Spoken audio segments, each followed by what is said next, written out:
Hello' everyone, আজি মই বনাম মাছৰ সৈতে পটল, আলু, জিকা আৰু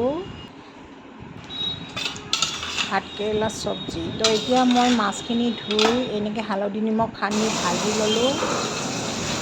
এয়া মই তিনিবিধ আছে, এইখিনি এতিয়া বিন ভাজিছোঁ, আলু আৰু দালি এইখিনি ভাজি থৈ দিছোঁ।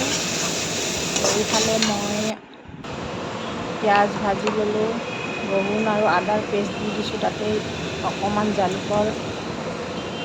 ধনিয়াৰ গুড়ি দিলোঁ, জিৰাৰ গুড়ি দিলোঁ, তাৰপিছত অকণমান জ্বলাৰ গুড়ি দিম, হালধি অকণমান দিম। মছলাখিনি তেলতে ভাজি ল'ম, কাৰণ মছলাটো তেলতে ভাজি ল'লে গোন্ধটো নাথাকে। আপোনালোকে এনেকৈ জিকা, পটল, আলু আৰু ভাতকেৰেলা চব্জি মাছেৰে সৈতে বনাই খাবচোন, কেনেকুৱা লাগে। তো এইটো মোৰ হাজবেণ্ডৰ ষ্টাইল হয়, মই মাছটো কমেই খাওঁ।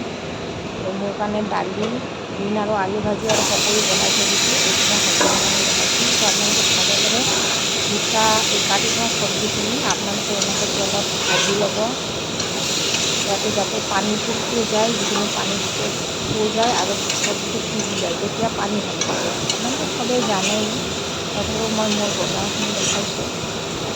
এনেকৈ মই ভাজি ঢাকনিখন লগাই থৈ দিম।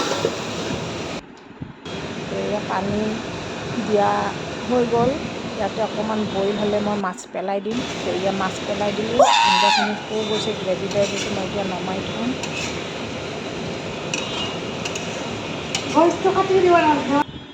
এভৰিৱান, এতিয়া মই ভাত আঞ্জা হ'ল, এতিয়া মই যাম দোকানত, মোনা লৈছোঁ। তো আজি যিটো ৰেচিপি দেখালোঁ, আপোনালোকে বনাই খাই কমেণ্ট কৰিবচোন কেনেকুৱা হৈছে, কেনেকুৱা টেষ্ট হয়। তো আজিলৈ এৰিলোঁ, বাই বাই।